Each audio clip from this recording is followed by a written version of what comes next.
YouTubers,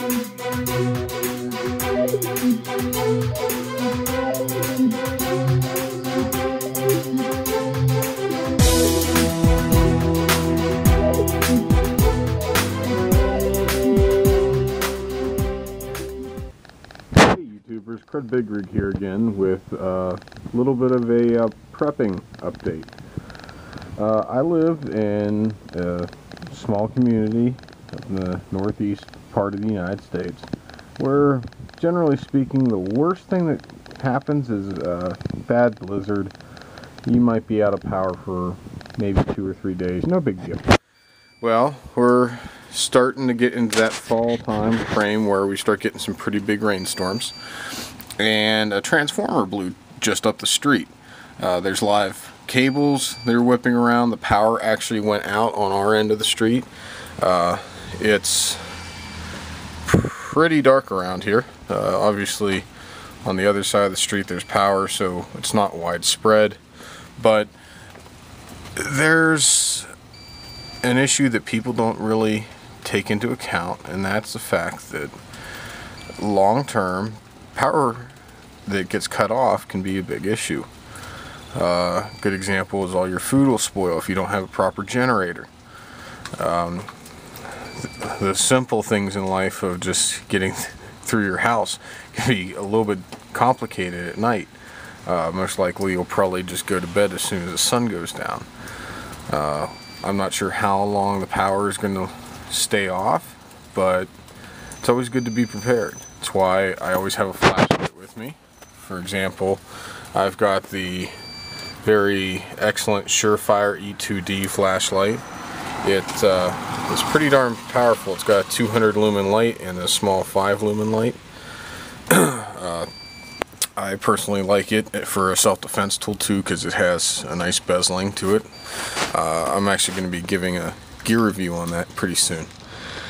But another issue is the fact that a lot of people go through these dry fire and live fire exercises with firearms, but they never ever bother to do live fire exercises with their equipment. A lot of people don't bother testing their tack vests. They just feel that they'll be able to use them no problem in a high stress situation. More importantly, a very close friend of mine who is going to start being a bigger part of the Crud Big Rig video review blog was backpacking with me. We were on a 5.5 mile hike, and her Alice pack actually snapped.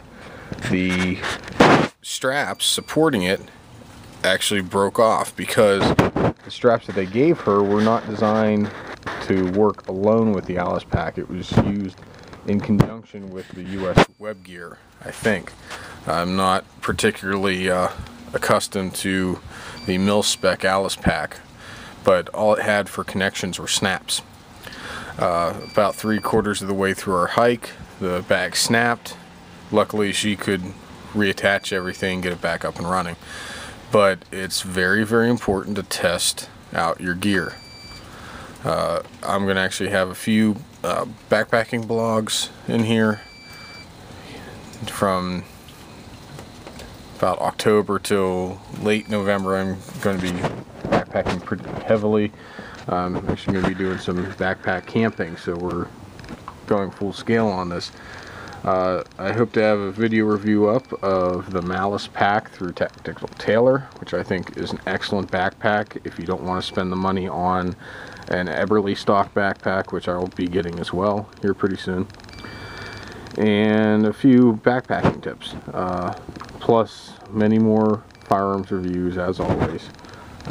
Thanks again for watching my YouTube videos, and please comment if you like things. Let me know. I'll start putting more maybe backpacking videos up or more gun reviews. Tell me something that you're really interested in.